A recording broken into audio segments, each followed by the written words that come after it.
नमस्कार दोस्तों, आप देख रहे हैं VK tool channel Vishnu ji के साथ। दोस्तों कैसे हैं आप सब? उम्मीद करता हूं अच्छे होंगे। दोस्तों आज के वीडियो में बात करने वाले हैं जिस बिजनेस के बारे में, उस बिजनेस को अगर आप शुरू करते हैं तो उसमें अगर आप सही तरीके से दिमाग लगा करके उस बिजनेस को अगर आप शुरू करते हैं तो निश्चित ही 20-30 हज़ार रुपए के बीच में अगर आप पूंजी लगाते हैं तो आप उससे लाखों रुपए तक की कमाई कर सकते हैं। जिस बिजनेस के बारे में हम आज बात करने वाले हैं, उस बिजनेस को अगर आप शुरू करना चाहते हैं तो उसके 2 तरीके मैं बताने वाला हूं। आप किस तरीके से आप उसका कमाई करेंगे, 2 तरीके मैं बताने वाला हूं। आप खुद ही डिसाइड कर लीजिएगा कि आप किस तरीके को अपनाएंगे। दोस्तों आज का जो वीडियो है वो थोड़ा अलग ही है, तो उम्मीद करता हूं कि वीडियो पूरा लास्ट तक देखिएगा, क्योंकि ये बहुत एक तरीके से अगर आप जिस बिजनेस के बारे में हम बताने वाले हैं और ख़ास कर से ये गृहस्थी से भी जुड़ा हुआ बिजनेस है, तो दोस्तों आप ध्यान से ज़रूर सुनिएगा। अगर आप एक गृहस्थ हैं या छोटे किसान या बड़े किसान हैं तो भी आप इस बिजनेस को शुरू कर सकते हैं। उम्मीद करता हूँ कि वीडियो पूरा लास्ट तक देखेंगे, तो वीडियो को लाइक, चैनल को सब्सक्राइब करना ना भूलिएगा। चलिए दोस्त आज का वीडियो शुरू करते हैं। दोस्तों आज का जो वीडियो है, आज का जो बिजनेस आइडिया है जो आपसे मैं साझा करने वाला हूँ, वह है धान का बिजनेस। जी हाँ मेरे दोस्तों, वही धान जिसको अनाज के रूप में खाया जाता है और वह अनाज ही है।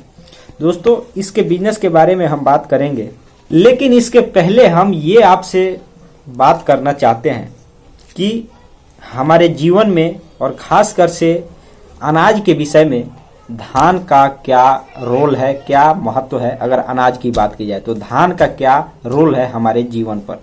दोस्तों गेहूं की तरह धान भी एक समझ करके चलिए, या अगर उसको फसल उगाने की बात की जाए या खाने की बात की जाए, मतलब दोनों का बराबर का हिस्सेदारी है लगभग भारत में। हम ग्रामीण क्षेत्र की बात करें तो ग्रामीण क्षेत्रों में मतलब ज़्यादातर एक समय व्यक्ति गेहूं की रोटी खाता है तो दूसरे समय चावल भी खाता है। दोस्तों अगर धान की उपयोगिता की बात करें तो धान एक ऐसा अनाज है जो बहुत ही आसानी से पच जाता है और खाने में बहुत टेस्टदार लगता है, मतलब चावल जो बनता है। तो दोस्तों जाहिर सी बात है कि अगर मान करके चलिए जब खाने का सामान है तो इसका व्यापार भी काफ़ी बड़े स्तर पे या काफ़ी बड़ा और बहुत लंबा चौड़ा ही होगा। जो भी चीज़ का डिमांड ज़्यादा रहता है उसका व्यापार भी होता है, उसका उत्पादन भी होता है और उसमें हर तरीके के लोगों को रोजगार भी मिलता है। ठीक उसी प्रकार से दोस्तों अगर चावल के बिजनेस के बारे में, माफ़ कीजिएगा, धान के बिजनेस के बारे में अगर बात किया जाए तो दोस्तों उत्पादन से लेकर के और खाने वाले व्यक्ति, मतलब अंतिम व्यक्ति जो जिसके पास पहुंचना है, मतलब जिसको खाना है, उससे लेकर के इसके बीच में एक तरीके से समझ करके चलिए कि व्यापार ही आता है। व्यापार के माध्यम से ही यह चीज़ एक व्यक्ति से दूसरे व्यक्ति या एक जगह से दूसरे जगह पर जाता है, बिकता है और वहाँ लोग खरीदते हैं। चाहे वो गाँव की बात की जाए, चाहे शहर की या आर्थिक जगत की बात की जाए। तो दोस्तों अब हम बात करते हैं, गाँव में रहते हैं, गाँव के हिसाब किताब से गांव में अगर आप इस बिजनेस को, धान के बिजनेस को अगर आप शुरू करना चाहते हैं, इसके 2 तरीके हैं जैसे कि मैंने पहले ही वीडियो में बताया है। इसमें पहला तरीका है कि अगर आप एक खुद किसान हैं, अगर आप इसका व्यापार करना चाहते हैं, मतलब किसान का मतलब ये नहीं है कि अगर आप एक किसान हैं तो आप इसका व्यापार करेंगे, जरूरी नहीं है। हो सकता है कि आप एक छोटे किसान हो, आपके पास कम जमीन है, तो आप इसका व्यापार कैसे करेंगे। अगर आप एक बड़े किसान हैं, अगर आप इसका बड़े स्तर पे या अपने खेत से इसका व्यापार करना चाहते हैं तो आप इसका व्यापार भी बहुत आसानी से कर सकते हैं। और मेरे हिसाब से, मतलब जहाँ तक मुझे ज्ञान है, नॉलेज है, मैं उसके बारे में बात करने वाला हूँ कि आप किस तरीके से व्यापार को शुरू कर सकते हैं अगर आप एक किसान हैं और धान का व्यापार, खासकर से धान का व्यापार करना चाहते हैं। तब दोस्तों अगर आप एक खुद किसान हैं तो आप इसमें पूंजी की समझ करके चलिए कि आपको तो उगाना ही है, आपको बोना है, अपने ज़मीन में बोना है, खेत में उगाना है, और आपका भी उसमें जो भी खर्च होगा वो लागत लगेगा। मतलब किसानी का काम अगर आप करते हैं तो किसानी का खर्च लगेगा, उसमें आपको बहुत ज़्यादा पूंजी लगाने की आवश्यकता नहीं होगी। अगर आपका निजी ज़मीन है, खेत है, तब अगर आप इस बिज़नेस को अगर मान करके चलिए किसान है, इस बिज़नेस को अगर आप चाहते हैं तो आपको सीधा आपको लागत की बात की जाए तो आपने उसको लगाया, तैयार किया, उसको काटा, वो सब लागत आपका लगेगा। उसके बाद दोस्तों आती है बिजनेस की बात। दोस्तों आपको अगर उसका व्यापार करना है तो मेरे हिसाब से मैं ये मानता हूँ आपको मतलब सबसे महंगा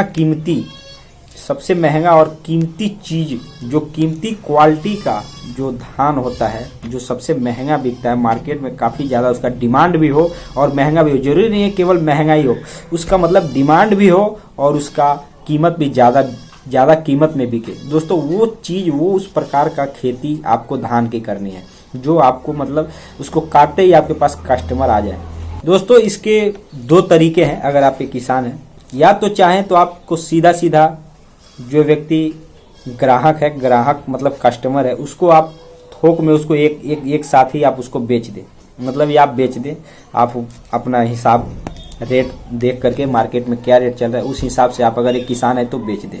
अन्यथा इसमें दूसरा तरीका यह है कि आप खुद उसको मिलिंग करा करके, मतलब धान से उसको चावल तैयार करके आप उन किराना के दुकानों पर बेच सकते हैं, जहाँ पे मतलब छोटे मोटे ग्राहक जो रोजाना के कस्टमर हैं किराना की दुकान से खरीद करके ले जाएंगे। उसमें आपको थोड़ा ज़्यादा फायदा होने का चांस है। और उससे भी अगर आपको ज़्यादा फायदा कमाना है तो आपको मिलिंग का जो खर्च है वो आपको मतलब खुद ही एक मशीन बैठाना पड़ेगा जिससे चावल धान की कुटाई हो सके, ताकि उसमें आपका केवल एक बार पूंजी लगा देने पर, अगर आप मान कर चलिए कि इस बिजनेस को आप लंबे समय तक करना चाहते हैं तो आपको खुद ही वो मशीन रखना पड़ेगा। और मेरे हिसाब से तो मैं यही कहता हूँ आपको खुद ही एक दुकान कर लेने की ज़रूरत है, और आपका उसमें बचत भी काफ़ी ज़्यादा होगा और उसमें मार्जिन भी आपको ज़्यादा मिलेगा।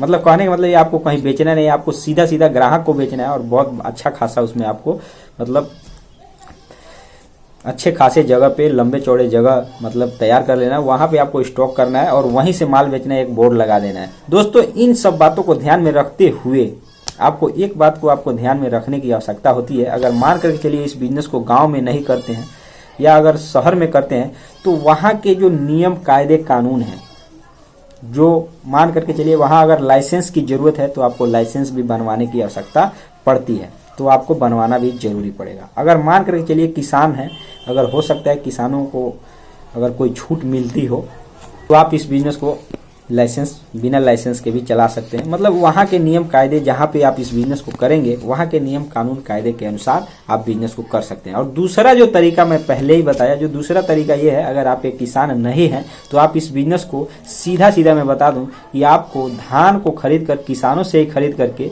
और आपको क्या करना होगा, स्टॉक करना होगा। स्टॉक करने के बाद उसको अच्छे तरीके से सेम यही प्रक्रिया करके, लेकिन आपको उसमें लाइसेंस बनवाने की आवश्यकता पड़ेगी और आपको उसमें ज़्यादा पूंजी लगाने की भी आवश्यकता पड़ सकती है, क्योंकि मान कर चलिए आप किसान नहीं है तो आपको सारा मटेरियल है खरीदना ही है, तो आपको उसमें पूंजी की भी आवश्यकता पड़ सकती है। तो मैंने औसतन बताया कि अगर 20-30 हज़ार रुपये के बीच में अगर पूंजी लगाते हैं तो निश्चित ही अगर आप प्रति किलो अगर मान करके चलिए चावल बना करके बेचते हैं, मतलब किराने की दुकान पर सप्लाई नहीं करते, आप खुद ही फुटकर व्यापारी को बेचते हैं, माफ़ कीजिएगा फुटकर विक्रेता को बेचते हैं, मतलब जो मतलब खाने वाले लोग हैं उनको अगर आप बेचते हैं थोड़ा मार्केट में ले जा करके, थोड़ा शहर टाइप की जगह पे ले जा करके, तो दोस्तों इसमें ये चीज़ रहेगा, आपको उसमें मार्जिन भी मिलेगा और आपका मान कर चलिए खेती तो है नहीं, तो आपने व्यापार किया है तो आपको घाटा नहीं लगेगा और उसमें आपको पता लगेगा कि कितना कमाई हो रहा है। तो दोस्तों इस तरीके से आपको ज़्यादा कमाई होने का भी चांस बनता है। तो दोस्तों उम्मीद करता हूँ कि आपको वीडियो अच्छा लगा होगा। वीडियो को लाइक, चैनल को सब्सक्राइब करना ना भूलिएगा। मिलते हैं नए वीडियो के साथ, तब तक के लिए जय हिंद, जय भारत।